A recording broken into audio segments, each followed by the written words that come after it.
যদি এই মোচার ঘন্টটা রেডেই থাকো তাহলে কিন্তু আমার সামনে তোমাকে এই মোচার ঘন্ট আবার রাখতে হবে। চলুন। না না, এটা কি হচ্ছে?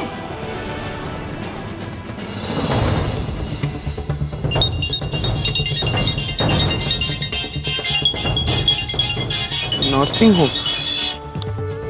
হ্যাঁ শুভঙ্কর, আমি বলছি। হ্যাঁ স্যার বলুন, এনি এমার্জেন্সি? হ্যাঁ হ্যাঁ একদম এমার্জেন্সি, তুমি যত তাড়াতাড়ি পারো নার্সিং হোমে চলে এসো। স্যার আমি একটু পরে আসি, আমার একটা ফ্যামিলির কাজ পড়ে গেছে, সেটা শেষ হলেই আমি আসছি।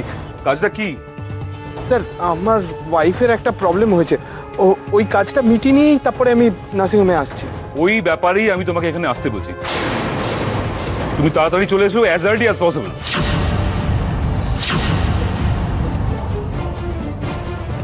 স্যার আমি বুঝলাম না ঠিক।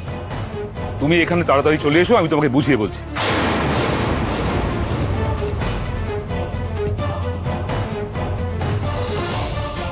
গড়ির ব্যাপারে কথা বলার জন্য স্যার আমাকে ডাকছেন, কি বলতে চাইছেন দেখে নি, যদি কাজে লেগে যায়।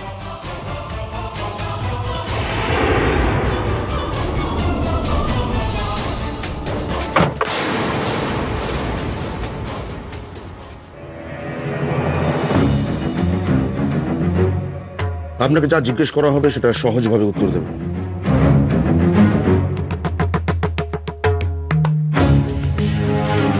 চেনেন আমাকে?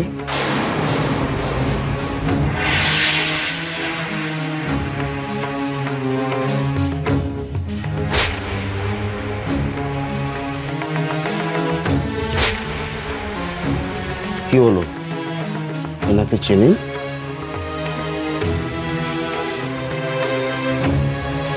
বেশ, কিভাবে চেনেন?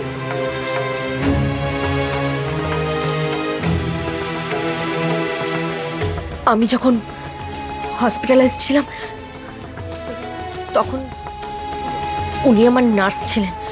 কিন্তু আমাদের কাছে অন্য ইনফরমেশন আছে ম্যাডাম।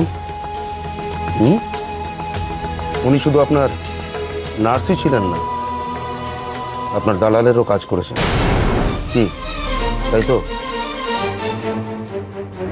আপনি ঘুষ দিয়ে আপনার মিথ্যে মেডিকেল জাল রিপোর্ট বানিয়েছিলেন। আপনার হার্টের কোনো প্রবলেম ছিল না, কিন্তু আপনি ঘুষ দিয়ে আপনার হার্টের প্রবলেম আছে সে নিরিখে একটা জাল রিপোর্ট বানিয়েছিলেন। কেন? আমি কিছু করিনি। মিথ্যে বলছেন আপনি। আপনি মিথ্যে রিপোর্ট বার করেছিলেন কেন? ওই নার্সিং হোমে একটা 2 নম্বরী চক্র চলে, আর সেই চক্রের একজন সক্রিয় কর্মী ছিলেন আপনি।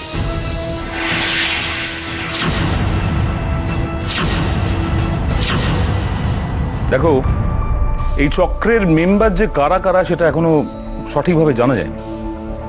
তবে এটা ঠিক যে আমাদের চোখের আড়ালে এই চক্র তাদের অসৎ কাজকর্ম করে চলেছে। পুলিশে খবর দেওয়ার আগে আমাদের নার্সিংহোমের কোর কমিটি একটা তদন্ত করেছে, আর সেই তদন্তের ফলে যেটা জানা গেছে সেটা অত্যন্ত শকিং। এই চক্রের কাজ শুরু হয়েছিল তোমার স্ত্রী কড়ির হাত ধরে।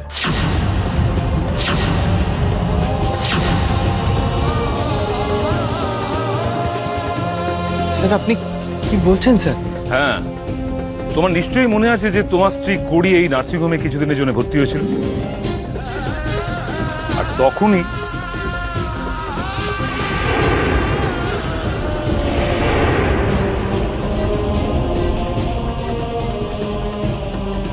আমার না কোনো হার্টের প্রবলেম নেই। হাজবেন্ডের সঙ্গে না আমার একটু ঝামেলা হয়েছে, তার জন্য আমার একটা রিপোর্ট দরকার। সেই রিপোর্টটা যদি আপনি আমাকে জোগাড় করে দিতে পারেন, রিপোর্টটার বদলে। তাহলে নিশ্চয়ই তুমি বুঝতে পারছো যে তাড়াতাড়ি তোমাকে কেন এখানে আমি আসতে বলেছিলাম। যেটা বলার জন্য ওকে ডাকা হয়েছে সেটা বলুন। হ্যাঁ বলছি স্যার। দেখো শুভঙ্কর, আমাদের নার্সিংহোমের সমস্ত মেম্বাররাই ভাবছে যে যেহেতু কড়ি তোমার স্ত্রী, অতএব ব্যাপারটা যে তুমি জানতে না এটা হতেই পারে না। বাট স্যার, আমি এসবের কিচ্ছু জানতাম না। শুভঙ্কর, সেটা আমাদের কারোর পক্ষে বিশ্বাস করাটা খুবই টাফ। দেখো শুভঙ্কর, তুমি একজন অত্যন্ত ভালো ডাক্তার, আমার খুব প্রিয় পাত্র। তাই তোমার নামে যে থানা পুলিশ হোক, যেটা আমরা কেউই চাই না। কিন্তু নার্সিংহোমের সকলের কথা মেনে নিয়ে আর একটা দৃষ্টান্ত স্থাপন করার জন্য তোমাকে আমরা স্যাক করতে বাধ্য হচ্ছি।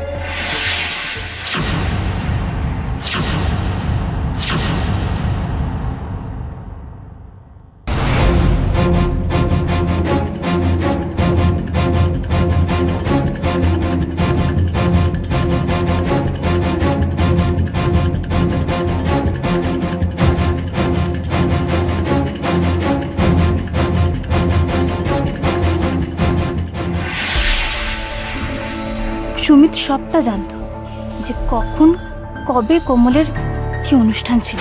নমস্কার ম্যাডাম, আমি স্বপন পাড়ুই, জোড়াবাগান মিলনচক্র ক্লাব থেকে এসেছি। আজকে তো আপনার ওখানে ফাংশন। সেদিন তো অর্গানাইজার আসাতে কোমল চমকে উঠেছিল, কারণ কোমল জানতোই না যে ওদিন ওর অনুষ্ঠান আছে। সুমিত ওকে কিচ্ছু বলেনি, কিন্তু কেন? সুমিত আবার উল্টোপাল্টা কিছু করছে না তো? এই দিদি শোনা, একটু হালকা লিকারে আদা মধু লেবু দিয়ে চা করে দাও। সুমিত, কি লুকোচ্ছ তুমি? হ্যাঁ, কি আবার লুকোবো?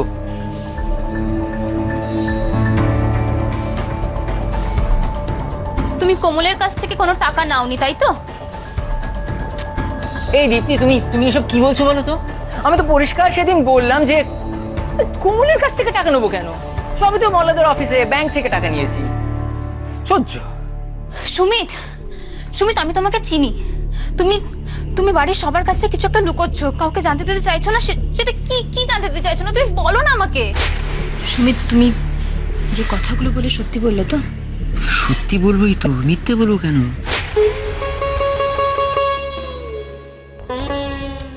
দীপ্তি যেরকম জিজ্ঞেস করছে তাতে তো মনে হচ্ছে ও আমাকে বেজায় সন্দেহ করছে। দীপ্তিকে কি সব বলে দেব? হ্যাঁ, বাড়িতে একজনকে তো কনফিডেন্সে নিতেই হবে। ওকে সব জানিয়েই রাখি, নয়তো কেঁচো খুঁড়তে আবার কেউটে না বেরিয়ে পড়ে। আমি মল্লাদের অফিস থেকে টাকা নিয়েছিলাম। মল্লাদের চিকিৎসা এতদিন কোমলের রোজগার করা টাকা থেকেই হচ্ছিল। সুমিতা, আমি আপনার কাছে হাত জোড় করছি সুমিতা, আপনি সবাইকে সব সত্যিটা বলে দিন, নাহলে যে বাড়ির সকলে আমাকে ভুল বুঝছে। সুমিত, তুমি সেটা মল্লারদাকে কেন বলনি? কারণ দীপ্তি মল্লাদাকে বললে অফিস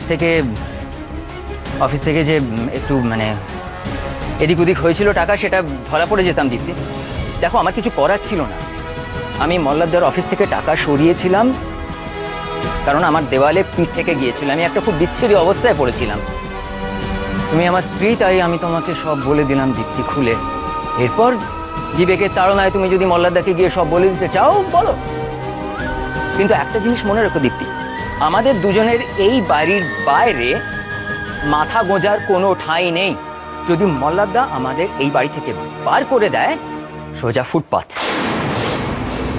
আমি জানি সুমিত, আমি জানি তুমি যেটা করছো খুব খারাপ করছো, কিন্তু এই যে একটা কথা বললে না, আমার স্ত্রী, এই একটা কারণে আমাকে সবকিছু জানা সত্ত্বেও, বোঝা সত্ত্বেও মুখ বুঝে থাকতে হবে। কিন্তু সুমিত, তুমি কোমলের সঙ্গে যেটা করছো না, সেটা ঠিক করছো না, খারাপ করছো, একদম ঠিক করছো না, একদম ঠিক করছো না।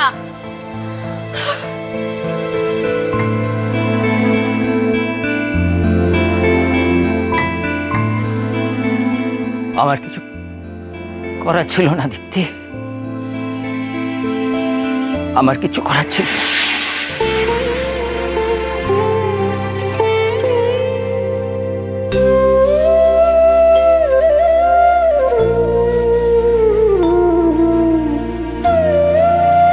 আমি যে আপনি আমাকে ভুল বুঝছেন। হয়তো হয়তো দোষটা আমারই, হয়তো আমিই ভুল করছি, কিন্তু বিশ্বাস করুন আমি আর চাই করি, আমি কোনোদিনও এক মুহূর্তের জন্য আপনার খারাপ চাইনি।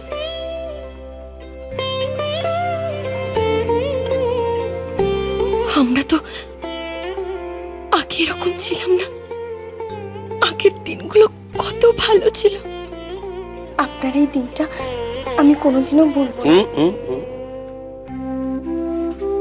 আজকে থেকে আর আপনি নয়, তুমি। তোমার দেওয়া এই দিনটা আমি কোনোদিনও ভুলব না। কিন্তু হঠাৎ করে কেন এরকমটা হয়ে গেল? এটা তো হওয়ার কথা ছিল না। আমি জানি পিচকু, তুইও আমাকে ভুল বুঝছিস রে। তোকে এখনই জড়িয়ে ধরে আমার বলতে ইচ্ছে করছে যে তোরা আমার প্রাণ, তোরাই আমার সব। তোদেরকে চোখের দেখা দেখতে এলাম। আমি আমি বড্ড খারাপ আছি রে পিচকু, বড্ড খারাপ।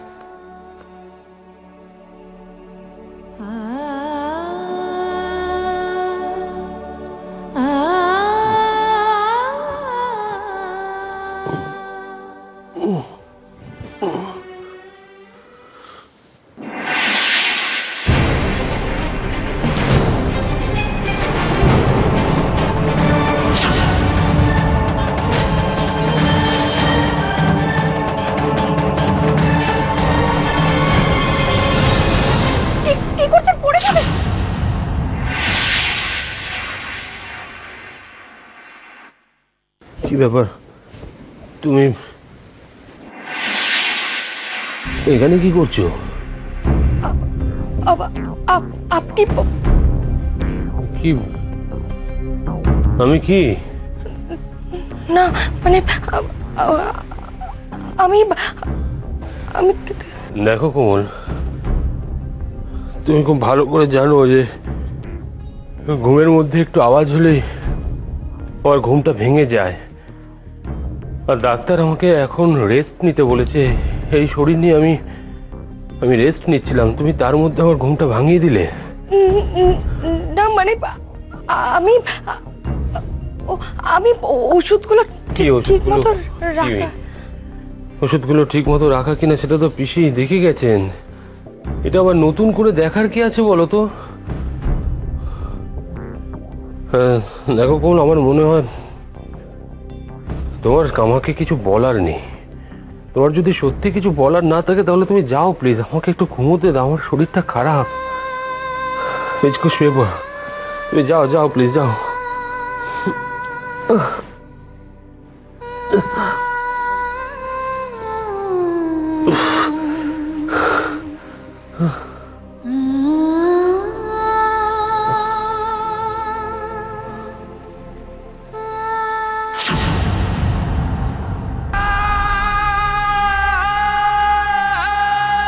কেন এরকম হচ্ছে কোমল?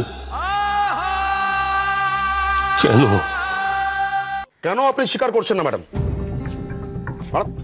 দেখুন, এতে আপনি আমার এবং আপনার দুজনেরই সময় নষ্ট করছেন। ম্যাডাম, একটা জিনিস বুঝুন ম্যাডাম, ওই নার্সিং হোমের নার্স এবং রেডিওলজিস্ট দুজনেই কিন্তু স্বীকার করে নিয়েছে। ওরা দুজনেই কিন্তু আপনার নাম বলেছে। এবার যদি ভালো ভালো আপনি স্বীকার করে নেন তাহলে আপনার শাস্তি কম হবে, আর যদি যদি স্বীকার না করেন তাহলে ওনাদের দুজনকে আনতে হবে এবং সব ডকুমেন্টস কোর্টে তুললেই সবকিছু প্রমাণ হয়ে যাবে। তাতে বিষয়টা দেরি হওয়া ছাড়া ভালো কিন্তু কিছু হবে না। ম্যাডাম, আপনি তো ভদ্র ঘরের মেয়ে, ভদ্র ঘরের পুত্রবধূ। আমি জানি, এবং জানি বলেই তো আপনার সাথে এতক্ষণ ভদ্রভাবে কথা বলছি, ভদ্রভাবে জেরা করছি। নইলে সত্যি কথা বলানোর হাজার রকম উপায় আমার জানা আছে। দেখুন, বিষয়টা নিয়ে বেশি জল ঘোলা করবেন না, তাতে আপনার হাজবেন্ডের রেপুটেশন আঘাত আসতে পারে।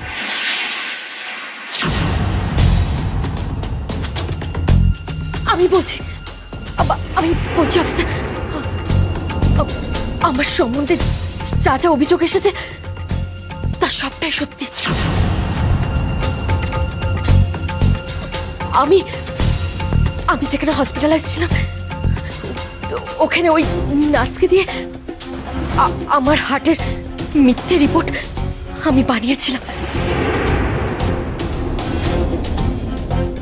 এটা সত্যি, এটা সত্যি।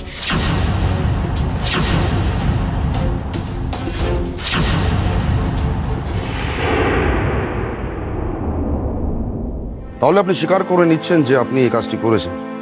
বেশ, আরে আসুন আসুন আসুন মিস্টার রয়, আসুন। ম্যাডামকে অ্যারেস্ট করতে আপনার বাড়িতে গিয়েছিলাম। আপনি তো আমাকে বলেছিলেন না যে ম্যাডাম নির্দোষ, উনি এসব কাজে জড়িত থাকতে পারেন না। আমি বলছি অফিসার, তারপরেও কেন আপনি ওনাকে হ্যারাস করছেন? আমি স্বামী হয়ে বলছি পরি নির্দোষ। উনি কিন্তু সবকিছু স্বীকার করে নিয়েছেন। শুভ, এই তিনটার কারণেই আমি তোমাকে সব সত্যিটা বলে দিতে চেয়েছিলাম, শুধুমাত্র এই তিনটার ভয়ে।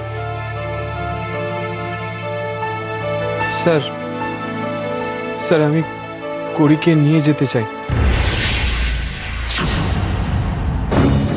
যেহেতু উনি স্বীকার করে নিয়েছেন সব, সেহেতু উনি অপরাধী, এটা প্রমাণিত।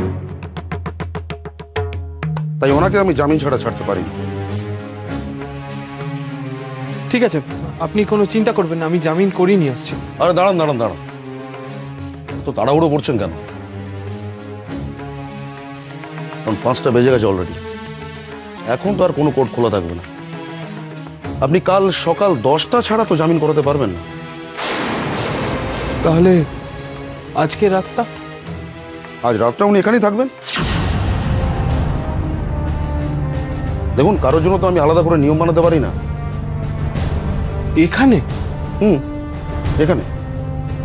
ঠিক আছে, কালকে সকালবেলা আমি লয়ারকে এনে ওকে নিয়ে যাব।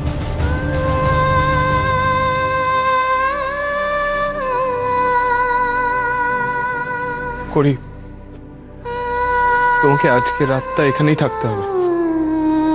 আমি কালকে সকালবেলা লয়ারকে এনে তোমাকে নিয়ে যাব।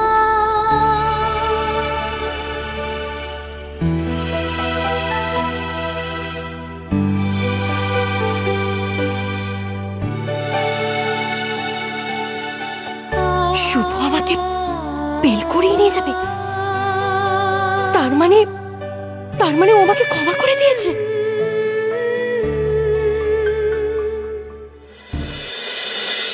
বলুন সুমিতা,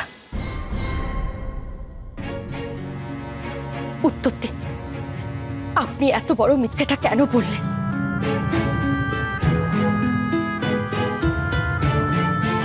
এখন আমায় কমলের সামনে নাটকটা যে কন্টিনিউ করতেই হবে।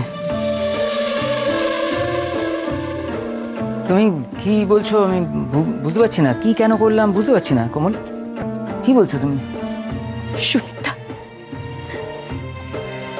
আপনি বলেছিলেন বলে আমি অনুষ্ঠান করেছিলাম, আপনি বলেছিলেন বলে আমি অনুষ্ঠান করে টাকা নিয়েছিলাম, আপনি বলেছিলেন বলে আমি বাড়ির সকলের সামনে এত বড় সত্যিটা এতদিন লুকিয়ে রেখেছিলাম। আর সে আপনি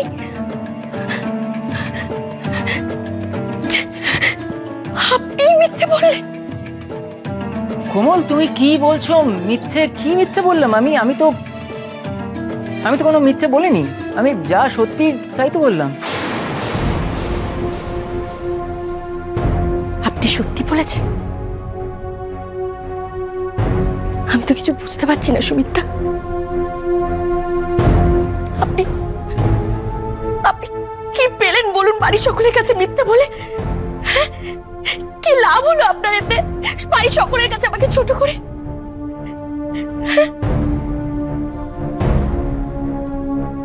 আপনার কাছে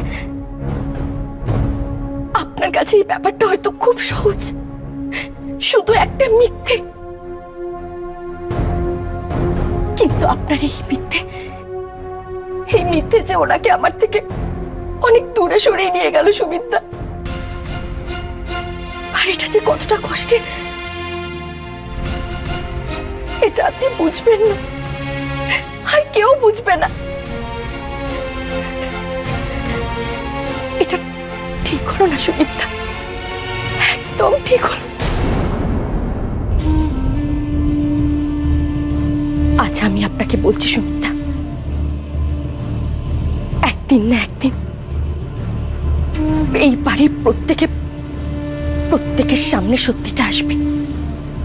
আমি চাই না যে আপনি বাড়ির সকলের কাছে ছোট হয়ে যান, কিন্তু আমি এটা চাই যে বাড়ির সকলের কাছে একদিন সত্যিটা আসুক, আর সেটা আসবে আমি জানি। কোন সত্যির কথা বলছে কোমল? কি বলতে চাইছে ও সুমিতকে?